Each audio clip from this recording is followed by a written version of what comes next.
Ford is now offering discounts despite their earlier claims of higher prices because of tariffs.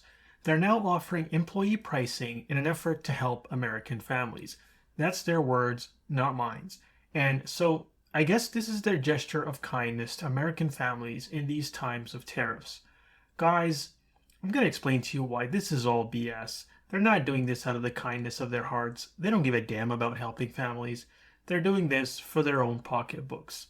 Hey guys, welcome back to the channel. Appreciate you guys tuning in as always. So today I wanted to discuss reports of Ford announcing employee pricing for their customers. So in this article, it states, "From America for America, the promotion was unveiled on the same day a new 25% US tariff on foreign vehicles took effect." According to this article, basically Ford is doing its annual, or at least I think it's its annual sale, but I could be wrong, but it's an annual Ford employee pricing discount, and now it's offering it on most of its current models. Keyword there being most. And I'll get back to that in a moment. Now, what makes this unique compared to prior years is that it's happening in the midst of tariffs that were announced by Donald Trump recently. So there was an expectation that prices were going to go up, and by giving these discounts, they've sort of surprised a lot of people in the media. Now, right off the bat, this is a stark contrast to a lot of what Ford and its CEO Farley were warning about when Trump was initially talking about the tariffs. Farley, the CEO, was talking about how these tariffs were going to raise prices and cause chaos in the auto market. Now, I actually made a video about Farley's threats and said it was all BS. Ford and Stellantis are in no position to raise prices. Other brands like Toyota, Honda, GM, and Volkswagen maybe, but not Ford and Stellantis. Anyways, there was a lot of people in the media as recently as a week ago talking about how automakers, including Ford, were going to raise prices by as much as 12,000. In fact, I even did videos on some of these articles. Now, how does all of this make sense given how we've been talking about how tariffs were going to raise prices? Basically, what Ford is doing right now flies in the face of what a lot of these experts were predicting. Now, let's get back into Ford and this employee discount. And before I get into the real reason, let's see what Ford actually said, or officially said.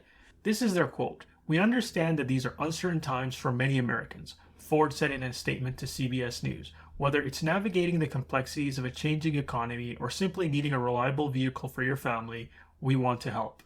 Now, that is their official statement. Here's the truth. This is complete and utter BS. Ford does not care about Americans or struggling families. I mean, no one can seriously believe this nonsense. Have you seen the prices on their vehicles recently? Have you seen the quality of their vehicles with all these recalls? Here is the reality. Ford is struggling massively with excess inventory from last year that their dealers are struggling to sell. According to Cox Automotives, they had 138 days of supply back in January, and about 62% of the units on their dealerships were previous year models.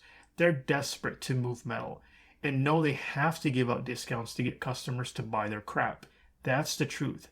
This is them trying to evade the consequences of their greed in the past few years and using this fake benevolence as a narrative to hide it. Now, in one article, it states the promo runs April 3rd through June 2nd and offers significant savings on a number of 2024 and 2025 models. But it excludes limited time offers for things like Ford Raptor models, 2025 Expeditions, Navigator SUVs, and Super Duty trucks. So basically, a lot of the desirable stuff is off the table. Now, notice how it mentioned 2024 units. A lot of dealers are bleeding money due to interest on their 2024 units that have been sitting there for over a year now. This is why they are focusing on certain makes and models and excluding the more desirable ones.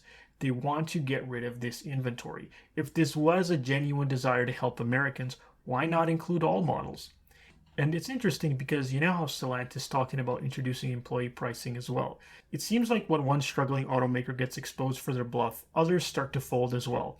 Now, Stellantis is going to have a harder time because most Jeep and Ram dealers you go to have excess inventory. In fact, most have to rent extra space to deal with their overflowing units. Now, I'm skeptical that these discounts will be worthwhile for most consumers. First off, this is on select models, meaning it's the crap they couldn't sell, which also means you probably could get a better deal by just doing research and negotiating. Secondly, I don't think this prevents dealers from putting add-ons and markups. I think it's just a discount on the base MSRP. Maybe I could be wrong, but nothing suggested dealers are prohibited from adding extra fees. So ultimately, what do I make of this? Honestly, not much. To me, this is an issue of cash flow for a lot of Ford dealers who are struggling financially with all the floor plan costs. That's the interest on all the cars on their lots. And I've talked about how dealerships have been struggling because of the overpriced inventory they can't sell. This is just a lifeline Ford is hoping to use to keep these dealers afloat. Now, if Ford actually plans to increase prices on tariffed units, they will have to reduce production. There's no way around it. And my guess is that's the route they want to take, but I could be wrong. Maybe they'll keep prices the same and just eat most or all of the tariffs. Time will tell. But until then, don't fall for this fake goodwill gesture they're trying to publicize to get more consumers to buy their unsold inventory. This is just desperation on their part. Anyways, those are my thoughts. Let me know what you guys think in the comment section below. And as always, if you enjoyed this video, make sure to click like and subscribe. See you in the next one.